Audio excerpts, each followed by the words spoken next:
ನಮಸ್ತೆ ಸ್ನೇಹಿತರೆ, ನಾನು ನಿಮ್ಮ ಪ್ರವೀಣ್. ಗುರುಭಕ್ತಿ ಯೂಟ್ಯೂಬ್ ಚಾನಲ್ಗೆ ಸ್ವಾಗತ, ಸುಸ್ವಾಗತ. ದೃಷ್ಟಿದೋಷ. ಎಲ್ರಿಗೂ ಇವಾಗ ಯೋಚನೆ ಬಂತು, ದೃಷ್ಟಿದೋಷ ತಾನೇ ಸಾಮಾನ್ಯವಾಗಿರುತ್ತೆ, ಯಾವುದಾದ್ರು ಒಂದು ವಸ್ತುಗಳನ್ನ ತಗೊಳ್ಳೋದು, ಇಳೆ ತೆಗೆಯೋದು, ಬಿಸಾಕೋದು ಅನ್ನುವಂಥದ್ದು ಅಲ್ಲ.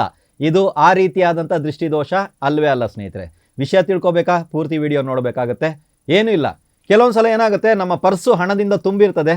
ಭಾಳಷ್ಟು ಕಡೆಗಳಲ್ಲಿ ನಾವು ಪರ್ಸ್ ಇತ್ಯಾದಿಗಳನ್ನ ಓಪನ್ ಮಾಡ್ತಾ ಇರ್ತೀವಿ, ಭಾಳಷ್ಟು ಜನರ ಕಣ್ಣು ಬೀಳುತ್ತೆ. ಅದಾದ್ರ ಮೇಲೆ ಯಾಕೋ ಗೊತ್ತಿಲ್ಲ, ಪರ್ಸಲ್ಲಿ ದುಡ್ಡೇ ನಿಲ್ತಾ ಇಲ್ಲ ಅಂತಾರೆ ಅಲ್ವಾ. ನಮ್ಮ ಮನೆಯಲ್ಲಿ ವಿಶೇಷವಾಗಿರುವಂಥ ಹಬ್ಬ ಇತ್ಯಾದಿಗಳನ್ನು ಆಚರಣೆ ಮಾಡ್ತೀವಿ. ಆಗ ಸಿಂಗರಿಸಿಕೊಂಡಿರುವಂಥ ಮನೆಯಲ್ಲಿರುವಂಥ ಹೆಣ್ಣು ಮಕ್ಕಳಾಗಿರ್ಬೋದು, ಅಥವಾ ದೇವರಿಗೆ ನಾವು ಮಾಡಿರುವಂಥ ಸಿಂಗಾರಗಳಾಗಿರಬಹುದು. ಕ್ರಮೇಣವಾಗಿ ನೋಡಿದ್ರೆ ನಮ್ಮ ಮನೆಯಲ್ಲಂಥ ಆಭರಣಗಳು ಇತ್ಯಾದಿಗಳು ಮನೆಯಿಂದ ಹೊರಗಡೆ ಹೋಗೋದಕ್ಕೆ ಪ್ರಾರಂಭ ಆಗುತ್ತೆ. ಅಂದರೆ ಅಡಮಾನ ಇತ್ಯಾದಿಗಳು ಇಡೋದಕ್ಕೆ ಪ್ರಾರಂಭ ಆಗುತ್ತೆ. ಯಾಕೋ ಗೊತ್ತಿಲ್ಲ, ಆ ಒಡವೆಗಳಿಗಾಗಿರ್ಬೋದು, ವಸ್ತುಗಳಿಗಾಗಿರ್ಬೋದು ದೃಷ್ಟಿಯಾಗಿದೆ ಅಂತ ಕರಿತೀವಿ. ಮನುಷ್ಯರಿಗೆ ಅಲ್ಲ.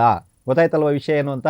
ಸೊ ಯಾಕೋ ಮನೆಯಲ್ಲಿ ದುಡ್ಡೇ ನಿಲ್ತಾ ಇಲ್ಲ, ದೃಷ್ಟಿ ಆಯಿತು. ಮೊದಲು ಚೆನ್ನಾಗಿ ದುಡ್ಡು ನಿಲ್ತಾ ಇತ್ತು, ಇದರಲ್ಲಿ ದುಡ್ಡು ಖಾಲಿಯಾಗಿದ್ದೇ ಇಲ್ಲ, ಇವಾಗ ಇದರಲ್ಲಿ ದುಡ್ಡೇ ನಿಲ್ಲಲ್ಲ ಅನ್ನುವಂಥವ್ರು ಯಾರಾದರೂ ಇರ್ಬೋದು. ಸೊ ಇದು ಪ್ರತಿಯೊಬ್ಬರ ಮನೆಯಲ್ಲಿರುವಂಥ ಒಂದು ಸಮಸ್ಯೆ ಅಂತ ನನಗನ್ಸುತ್ತೆ.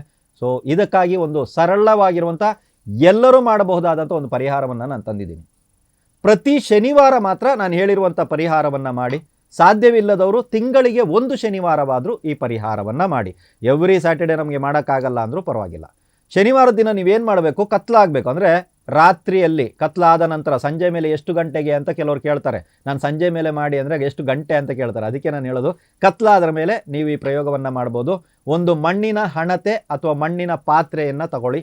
ಅದರಲ್ಲಿ ಕಾಳು ಮೆಣಸು ಅಥವಾ ಮೆಣಸಿನ ಕಾಳು ಬರುತ್ತೆ, ಕಾಳು ಮೆಣಸು ಅಂತ ಕರಿತೀವಿ, ಕರಿಮೆಣಸು ಅಂತ ತುಂಬ ಜನ ಕರೀತಾರೆ.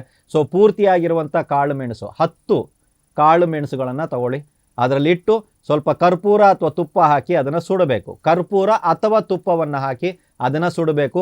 ಸುಡುವಾಗ ಈ ಒಂದು ನೀವಿಟ್ಟಿರುವಂಥ ಈ ಹಣತೆ ಆಗಿರ್ಬೋದು ಅಥವಾ ಮಣ್ಣಿನ ಪಾತ್ರೆ ಆಗಿರ್ಬೋದು ಎಲ್ಲಿರಬೇಕು ಅಂದರೆ ನಿಮ್ಮ ಮನೆಯ ಪಶ್ಚಿಮ ದಿಕ್ಕಿನಲ್ಲಿಟ್ಟೇ ಸುಡಬೇಕು. ನೀವು ಹಾಲಲ್ಲಿ ಪಶ್ಚಿಮ ದಿಕ್ಕಿದೆ ಅಲ್ಲಿಟ್ಟು ಸುಡಿ, ಕಿಚನ್ನಲ್ಲಿ ಪಶ್ಚಿಮ ದಿಕ್ಕಿದೆ ಅಲ್ಲಿಟ್ಟು ಸುಡಿ, ಎಲ್ಲಿ ಬೇಕಾದ್ರೂ. ಒಟ್ಟಿನಲ್ಲಿ ನಿಮ್ಮ ಟೋಟಲ್ ಮನೆ ಒಳಭಾಗದಲ್ಲಿ, ಹೊರಭಾಗದಲ್ಲಿ ಅಲ್ಲ.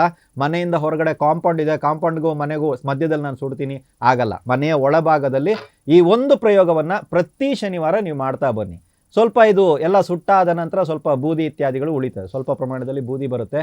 ನೆನ್ಪಿಟ್ಕೊಳ್ಳಿ ಸ್ನೇಹಿತರೆ, ಇದನ್ನು ಮಾರನೇ ದಿನ ಮನೆಯಿಂದ ಹೊರಗಡೆ ಬಿಸಾಕಬೇಕು. ಮನೆಯಲ್ಲಿ ಡಸ್ಟ್ಬಿನ್ ಇದೆ, ಅದರಲ್ಲಿ ಹಾಕ್ತೀನಿ, ಹಾಕೋಗಿಲ್ಲ. ಅರ್ಥ ಆಯ್ತಲ್ಲ. ಕೆಲವರು ಕಂಬೌಡಲ್ಲಿ ಹಾಕ್ಬಿಟ್ಟು ನೀರು ಹಾಕ್ತೀನಿ, ಹಾಕಂಗಿಲ್ಲ. ಇದರಲ್ಲಿರುವಂಥ ಭಸ್ಮವನ್ನು ತಗೊಂಡೋಗಿ ಮನೆಯಿಂದ ಹೊರಭಾಗದಲ್ಲಿ ಎಲ್ಲಿ ಬೇಕಾದ್ರೂ ಬಿಸಾಕ್ಬೋದು. ಇದನ್ನು ಯಾರಾದರೂ ದಾಟಿದ್ರೆ ಏನಾದರೂ ತೊಂದರೆ ಆಗುತ್ತೆ ಅಂದರೆ ಯಾವ ರೀತಿಯ ತೊಂದರೆನೂ ಆಗಲ್ಲ. ಆವತ್ತಿನ ದಿನ ಮಾಡಬಾರ್ದು, ಮಾರನೇ ದಿನ ಇದರ ಭಸ್ಮವನ್ನು ಬಿಸಾಕಬೇಕು. ಯಾರ್ಯಾರಿಗೆಲ್ಲ ಸಾಧ್ಯವಿದೆಯೋ ಶನಿವಾರ ಈ ಪ್ರಯೋಗವನ್ನು ಮಾಡಿ ನೋಡಿ. ಅಥವಾ ವಾರಕ್ಕೆ ಅಥವಾ ತಿಂಗಳಿಗೆ ಒಂದು ಶನಿವಾರ, ವಾರ ಆಗಲ್ಲ ನಮಗೆ ಅಂದರೆ ತಿಂಗಳಿಗೆ ಒಂದು ಶನಿವಾರ ನಿಮ್ಮ ಮನೆಯ ಒಳಗಡೆ ಪಶ್ಚಿಮ ದಿಕ್ಕಿನಲ್ಲಿ ಈ ಪ್ರಯೋಗವನ್ನು ಮಾಡಿ ನೋಡಿ. ಹಣಕ್ಕೆ, ವಸ್ತುವಿಗೆ ಯಾವುದಾದ್ರೂ ದೃಷ್ಟಿದೋಷ ಇತ್ಯಾದಿಗಳು ಆಗಿದ್ರೆ ಪರಿಪೂರ್ಣವಾಗಿ ಅದು ನಿವೃತ್ತಿ ಆಗುತ್ತೆ. ಚೆನ್ನಾಗಿ ಗಾಡಿಗಳು ತಗೋತಾ ಇರ್ತೀರ, ಗಾಡಿ ತಗೊಳಕ್ಕಾಗ್ತಾ ಇಲ್ಲ, ಇವಾಗ ನಿಂತೋಯ್ತು, ಏನಂತ ಗೊತ್ತಿಲ್ಲ, ಯಾರು ಕಣ್ಣು ಬಿತ್ತು ಅಂತ ಗೊತ್ತಿಲ್ಲ, ಗಾಡಿ ಸ್ಟಾರ್ಟ್ ಆಗ್ತಾ ಇಲ್ಲ, ಸೆಂಟ್ರಲ್ ಕೈ ಕೊಡ್ತಾ ಐತೆ ಅಲ್ವಾ.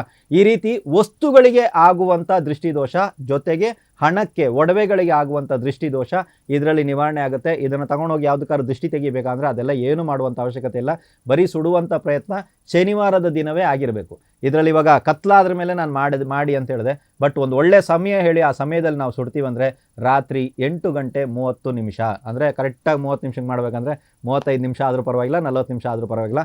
ಅದರ ಆಸುಪಾಸಿನಲ್ಲಿ 8:30 8:45 ಅಂದರೆ 15 ನಿಮಿಷದ ಒಳಗಾಗಿ ಈ ಪ್ರಯೋಗವನ್ನು ಮಾಡಿ ನೋಡಿ. ಖಂಡಿತವಾಗಲೂ ನಿಮ್ಮ ಜೀವನದಲ್ಲಿ ನಾನು ಹೇಳಿರುವಂಥ ಸಮಸ್ಯೆಯಿಂದ ನಿವೃತ್ತಿ ಆಗುತ್ತೆ. ಆ ಸಮಸ್ಯೆಗಳು ನಿಮ್ಮ ಜೀವನದಿಂದ ಹೊರ ಬರ್ತದೆ. ಓಕೆನಾ. ಇದೇ ರೀತಿಯಾದಂಥ ಭಾಳಷ್ಟು ಸರಳವಾಗಿರುವಂಥ ಪರಿಹಾರಗಳನ್ನ ನಮ್ಮ ಯೂಟ್ಯೂಬ್ ಚಾನಲಲ್ಲಿ ಬಹಳಷ್ಟು ನಾವು ಕೊಟ್ಟಿದ್ದೀವಿ. ಯಾರಿಗಾದರೂ ಅಪಾಯಿಂಟ್ಮೆಂಟ್ ಬೇಕು ಅನ್ನೋರು ಮಾತ್ರನೇ ನಾವು ಕೆಳಗಡೆ ಕೊಟ್ಟಿರುವಂಥ ಸಂಖ್ಯೆಗೆ ಕರೆ ಮಾಡಿ ಅಪಾಯಿಂಟ್ಮೆಂಟ್ ಪಡಿಬೋದು. ಇಲ್ಲ ಫೋನ್ ಏನಾದರೂ ಬ್ಯುಸಿ ಬರ್ತಾ ಇದೆ ಅಂದಾಗ ನಿಮ್ಮಂತೆ ಭಾಳಷ್ಟು ಜನ ನಮಗೆ ಫೋನ್ ಮಾಡ್ತಾ ಇರ್ತಾರೆ. ಅದಕ್ಕೆ ಬದಲಾಗಿ ಅಪಾಯಿಂಟ್ಮೆಂಟ್ ಅಂತ ಹೇಳ್ಬಿಟ್ಟು ಆ ನಂಬರ್ಗೆ ಒಂದು ವಾಟ್ಸಪ್ ಸಂದೇಶವನ್ನು ಕಳಿಸಿ, ನಾವು ಅದರ ವಿವರಣೆಯನ್ನು ನಿಮಗೆ ಕಳಿಸ್ತೀವಿ. ಅಲ್ಲಿವರೆಗೂ ನೀವು ಕಾಯಬೇಕಾಗುತ್ತೆ. ಇಲ್ಲ ನಮಗೆ ಅಪಾಯಿಂಟ್ಮೆಂಟ್ ತಗೊಳಕ್ಕಾಗಲ್ಲ ಅಂತ ಕೆಲವರು ಹೇಳ್ತಾರೆ, ದುಡ್ಡು ಖರ್ಚು ಮಾಡೋಕ್ಕಾಗಲ್ಲ ಅಂತ ಹೇಳೋರು, ನಮ್ಮ ಇದೇ ಚಾನಲಲ್ಲಿ ಬಹಳಷ್ಟು ಸಮಸ್ಯೆಗಳಿಗೆ ನಾವು ಪರಿಹಾರವನ್ನು ಕೊಟ್ಟಿದ್ದೀವಿ. ಸ್ವಲ್ಪ ಹುಡುಕುವಂಥ ಪ್ರಯತ್ನಗಳನ್ನ ಮಾಡಿ. ಯಾಕಂದರೆ ಕಮೆಂಟ್ ಆಗ್ತಾ ಇರ್ತೀರಾ, ಇದಕ್ಕೊಂದು ಪರಿಹಾರ ಹೇಳಿ, ಅದಕ್ಕೊಂದು ಪರಿಹಾರ ಹೇಳಿ. ತಪ್ಪಲ್ಲ, ನಾನೇನಂತೀನಿ, ಅದಕ್ಕೆ ಆಲ್ರೆಡಿ ಪರಿಹಾರಗಳನ್ನ ಕೊಟ್ಟಿರ್ತೀವಿ. ಅದನ್ನು ದಯವಿಟ್ಟು ಹುಡುಕುವಂಥ ಪ್ರಯತ್ನವನ್ನು ಮಾಡಿ. ಎಲ್ರಿಗೂ ಒಳ್ಳೆಯದಾಗಲಿ.